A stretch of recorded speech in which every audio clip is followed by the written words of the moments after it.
जब से तुम्हें पहली नजर देखा है तब से ख्वाहिश थी तुम्हें बाहों में भर लूं, तुम्हारे गुलाबी होठों को छू सकूं, तुम्हारे मुलायम शरीर को।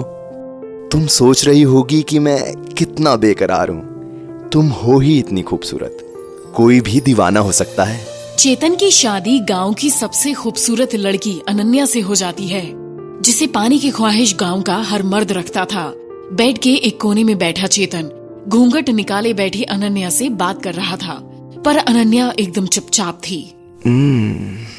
ये रात की रानी की खुशबू तुमसे आ रही है ना? सुनो, अब और इंतजार नहीं होता, तुम्हारे लिए ये ड्रेस लाया हूँ, जल्दी से इसे पहन कर आओ ना। अभी भी अनन्या चेतन की बात का कोई जवाब नहीं दे रही थी। अरे इतना भी क्या शर्माना? चेतन जैसे ही अनन्या को छूता है, अनन्या बेड पर गिर जाती है। खून! खून! चेतन के सामने अनन्या बेड पर खून में लथपथ होती है। खून! चेतन बदहवास होकर बाहर जाने ही लगता है कि वो किसी से टकराकर गिर जाता है। कौन हो तुम? और यहाँ कैसे आई?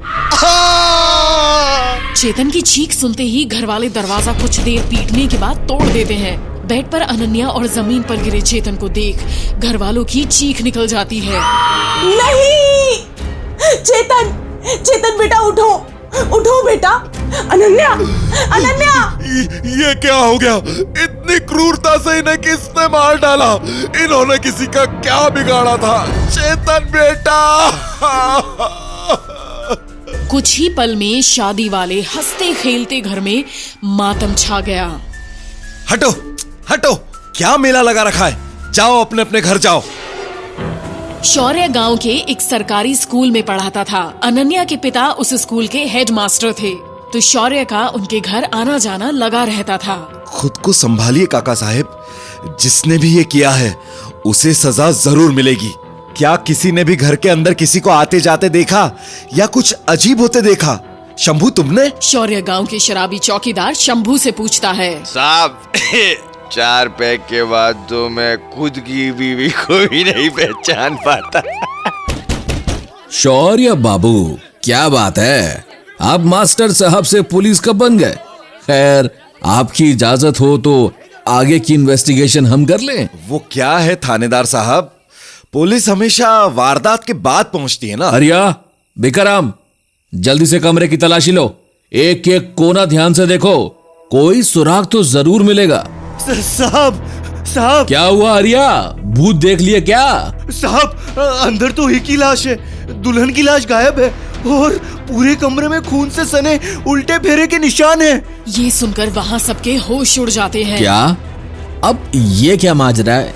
साहब, एक और अजीब बात, कमरे में रात रानी की खुशबू आ रही है, जबकि आसपास कहीं भी रात रानी का पेड़ नहीं है। सर जी, ये उसी का काम है। खूनी वधू? बकवास मत करो, और ये बात गांव वालों से मत कह देना। मैडम सर की ज्वाइनिंग में अभी 1 हफ्ता है, उनके आने से पहले हमें ये गुत्थी सुलझानी है, समझे? अब जाओ, जाकर कमरे से सबूत इकट्ठा करो और पूरे गांव में गश्त तेज कर दो। अगले दिन से पुलिस का पहरा पूरे गांव में बढ़ने लगता है। रुकिए रुकिए, कहाँ जाना है आपको? डिक्की खोलिए। सीनियर इंस्पेक्टर वैष्णवी त्यागी। मैडम सर, 2 मर्डर हुए हैं कल रात और दुल्हन की लाश गायब है। कहाँ पहुंची इन्वेस्टिगेशन? वो ओम प्रकाश जी, बहाने लेकर मत आइए, मुझे इस मर्डर से जुड़ी एक एक डिटेल मेरे थाने पहुंचने से पहले मेरे टेबल पर चाहिए। जी मैडम सर। छोटी, तू यहाँ? कोई खबर भी नहीं दी आने की? शौर्य भैया भैया, खबर तो इस गांव की छप रही है सब जगह। हाँ छोटी, इस गांव को किसी की नजर लग गई है। गांव में सब कह रहे हैं कोई खूनी वधू है जो अपने अधूरे अरमान गांव के मर्दों के साथ पूरे करने आती है और उसे खुश ना करने वाला उसके हाथों मारा जाता है। खूनी वधू? हाँ, मैं राज खोलती हूँ इस खूनी वधू का। छोड़ ये सब, तू बता, तू लंबी छुट्टी लेकर आई है क्या? छुट्टी नहीं भैया, आपकी बहन सीनियर इंस्पेक्टर बन चुकी है और ये अनन्या का केस मुझे ही मिला है। मैं आपको सरप्राइज देने वाली थी, पर इन सब के चलते अच्छा अब आप घर जाओ, मुझे पुलिस स्टेशन जाना होगा, बाकी बातें रात में करेंगे। मगर छोटी, आज ही आई है तू, थोड़ा आराम कर लेती। नहीं भैया, ड्यूटी मेरे लिए एक एक पल कीमती है। रात को खाने पर लौट आऊंगी। वैष्णवी थाने में बैठी इस केस से जुड़ी हर बात बारीकी से जोड़ रही थी। मैडम सर, आपको घर जाना चाहिए। मैं कल सुबह ही आपके साथ पूछताछ पर निकल जाऊंगा। हम जल्दी ही कातिल को ढूंढ लेंगे। ढूंढना पड़ेगा ओम। ठीक है, कल सुबह 8 बजे मिलते हैं। वैष्णवी जैसे ही थाने से निकलती है, उसे रास्ते में एक सालों से बंद पड़ी मिल के बाहर शौर्य की बाइक खड़ी दिखती है। शौर्य भैया की बाइक यहाँ, वो भी इतनी रात को? वैष्णवी मिल के अंदर दाखिल हो जाती है और एक खिड़की से वैष्णवी की नजर शौर्य पर पड़ती है, जिसे देखकर उसके पैरों तले जमीन खिसक जाती है। उसका भाई शौर्य बर्फ में ढकी अनन्या की लाश से बातें कर रहा होता है। अब हम हमेशा साथ रहेंगे अनन्या। शौर्य भैया, ये क्या किया आपने? मैं आपको अनन्या और चेतन के कत्ल के इल्जाम में गिरफ्तार करती हूँ। मुझे कोई नहीं पकड़ पाएंगे इंस्पेक्टर वैष्णवी। ऐसा कहते हुए शौर्य पास पड़ा कांच का टुकड़ा उठा लेता है। तभी वैष्णवी को आईने में कुछ ऐसा दिखता है जिससे उसकी आंखें फटी की फटी रह जाती हैं। शौर्य के प्रतिबिंब की जगह एक लाल जोड़ा पहने औरत दिखती है, जिसकी लाल चमकती आंखें थी। ये नजारा देख वैष्णवी की रूह कांप जाती है। कौन हो तुम?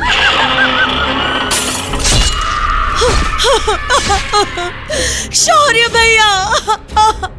जैसे ही वैष्णवी अपने भाई के शरीर के पास जाकर उसे छूती है, वैष्णवी की आंखें खून सी लाल होने लगती हैं और वो धीरे धीरे लाल जोड़े में सजी दुल्हन का रूप ले लेती है। मिल के बाहर अगले दिन पुलिस को शौर्य और वैष्णवी की गाड़ी मिलती है। साहब, मैडम सर को पक्का वो खूनी वधू ले गई होगी। यहाँ भी वो रात रानी की खुशबू है और ये खून से सने उल्टे फेरे के निशान भी देखिए। और कुछ समय बाद गांव में एक सीनियर इंस्पेक्टर आता है। साहब, गांव में फिर एक और दूल्हा दुल्हन की मौत हो गई है। साहब, मैं तो कहता हूँ आप ये केस मत लीजिए। कहीं आपके साथ भी वैष्णवी मैडम जैसा कुछ वो खूनी वधू ना कर दे। खूनी वधू? हाँ साहब, उसका राज आज तक कोई नहीं जान पाया और जिसने कोशिश की उसके साथ।